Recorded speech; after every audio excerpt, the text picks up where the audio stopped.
Hello friends, कैसे हैं आप लोग। उम्मीद है आप लोग बहुत अच्छे होंगे। अपनी सेहत का ध्यान रखिए, आगे पढ़ाई करते रहिए और यदि आपको वीडियो पसंद आता है तो इसे लाइक और सब्सक्राइब भी ज़रूर करिएगा। हम लोगों ने पढ़ा अल्पकालीन फिलिप्स वक्र, जो कि A.W. फिलिप्स ने दिया था। उसकी जो है आलोचना हुई। उसके बाद आया दीर्घकालीन फिलिप्स वक्र, यानी कि long run Phillips curve. Long run Phillips curve दीर्घकालीन फिलिप्स वक्र है और इसका प्रतिपादन जो है मिल्टन फ्रीडमैन ने किया था। इनका सिद्धांत क्या है? इनका सिद्धांत ये है कि मुद्रास्फीति की दर और बेरोजगारी की दर के बीच प्रतिलोम संबंध केवल अल्पकाल में ही संभव है। फिलिप्स ने जो कहा था कि दोनों के बीच प्रतिलोम संबंध होता है, उसको माना है, लेकिन इन्होंने कहा कि केवल अल्पकाल में ही ये संभव है, जो फिलिप्स ने बताया। मुद्रास्फीति की दर और बेरोजगारी के दर के बीच में जो विपरीत संबंध होता है, केवल अल्पकाल में ही संभव है। इनका सिद्धांत है। ये अल्पकाल में इसका समर्थन करते हैं, अल्पकाल में इस सिद्धांत का समर्थन करते हैं, लेकिन दीर्घकाल में आलोचना करते हैं मिल्टन फ्रीडमैन। इसको फिगर के माध्यम से हम लोग समझ लेंगे। तो ये रहा फिगर। तो हमने यहाँ पे इधर एक्स अक्ष बनाया, इधर वाई अक्ष, इधर रखा रेट ऑफ इन्फ्लेशन यानी कि मुद्रास्फीति की दर, और नीचे रेट ऑफ एम्प्लॉयमेंट यानी कि बेरोजगारी की दर। तो यहाँ पे इस चीज़ को अभी भूल जाइए, ये अभी इसको ध्यान में नहीं रखना है। इसको हमने बना दिया था, इसको बाद में अभी समझते हैं। इसको समझिए कि इन्फ्लेशन देखिए यहाँ पे 2%, 3%, 4%, चाहे जो भी रखिए, यानी कि ये बढ़ रहा है।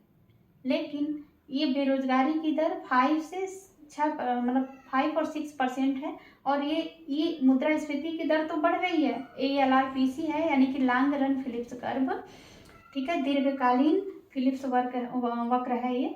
तो ये बढ़ रहा है, लेकिन बेरोजगारी की दर ज्यों की त्यों बनी हुई है ना। बेरोजगारी की दर ज्यों की त्यों बनी हुई है, मुद्रास्फीति की दर चाहे जितनी भी हो। ये मिल्टन फ्रीडमैन का सिद्धांत है। अब इसमें जो ये हमने जो कर्व बनाया था, इसे कहते हैं नेहरू। इस बिंदु को कहेंगे बेरोजगारी की प्राकृतिक दर, या इसे नेहरू कहते हैं, NAIRU, नेहरू का फुल फॉर्म होता है non accelerating inflation of employment, या इसे हिंदी में कहेंगे बेरोजगारी की गैर त्वरित मुद्रास्फीति की दर। कहने का मतलब ये है कि इस बिंदु पर, जिस बिंदु पर नेहरू की व्याख्या हो रही है, उस बिंदु पर ये ऐसा न्यूनतम बिंदु होगा, न्यूनतम बेरोजगारी की दर होगी। ये बिंदु न्यूनतम बेरोजगारी की ऐसी दर होगी जिसपे मुद्रास्फीति की जो भी दर होगी वो अर्थव्यवस्था में सहनीय होगी। कई बार क्वेश्चन पूछता है कि फिलिप्स वक्र, जो कि फिलिप्स वक्र से संबंधित जो नेहरू है, उसका क्या मतलब होता है। तो नेहरू का यही मतलब होता है कि बेरोजगारी की दर, जो कम से कम बेरोजगारी की दर, ऐसी दर जिसपे कि मुद्रास्फीति कम रहती है और मुद्रास्फीति की सहनीय दर होती है अर्थव्यवस्था के लिए। इसमें कुछ पॉइंट नोट कर लेंगे, जैसे कि मुद्रास्फीति की दर और बेरोजगारी की दर में दीर्घकाल में कोई संबंध नहीं होता। ये मिल्टन फ्रीडमैन के अनुसार हमेशा अर्थव्यवस्था में बेरोजगारी बनी रहती है, बेरोजगारी की दर बनी रहती है, जिसे फ्रीडमैन ने बेरोजगारी की प्राकृतिक दर कहा। ये दीर्घकाल हो चाहे अल्पकाल हो, लेकिन बेरोजगारी की न्यूनतम दर हमेशा अर्थव्यवस्था में बनी रहती है। यही मिल्टन फ्रीडमैन का कहना है। अब नेहरू के बारे में थोड़ा सा समझ लेंगे। तो नेहरू से संबंधित महत्वपूर्ण जो बिंदु है हम लोग लिख लेंगे यहाँ पे। तो यह एक ऐसी बेरोजगारी का विशिष्ट स्तर है जो एक ऐसी अर्थव्यवस्था में स्पष्ट है जो मुद्रास्फीति में वृद्धि का कारण नहीं बनती है। मुद्रास्फीति की वृद्धि का कारण नहीं बनती है। हमने बताया था कि नेहरू वो बिंदु होता है, ऐसा बिंदु होता है जहाँ की न्यूनतम बेरोजगारी होती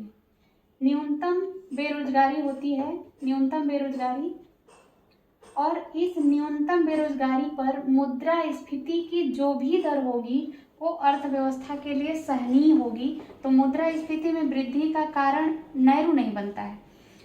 अर्थात यदि बेरोजगारी नेहरू स्तर पर हो तो मुद्रास्फीति क्या रहती है? स्थिर रहती है। अभी हमने बताया नेहरू अक्सर अर्थव्यवस्था की स्थिति और श्रम बाजार के बीच संतुलन का प्रतिनिधित्व करता है, इस बात को ध्यान रखिएगा। अभी हम लोगों ने फिलिप्स वक्र से संबंधित जितनी भी सारी बातें हैं पढ़ लिया। आगे हम लोग पढ़ेंगे लैफर कर्व, यानी कि लैफर वक्र के बारे में हम लोग पढ़ेंगे कि लैफर वक्र क्या होता है। ये जितनी भी चीज़ें पढ़ रहे हैं आप लोग दोस्तों, बहुत ज़्यादा इम्पॉर्टेंट है और एक एक लाइन से क्वेश्चन यहाँ से पूछा गया है। तो आज के लिए इतना ही। धन्यवाद आप सबको।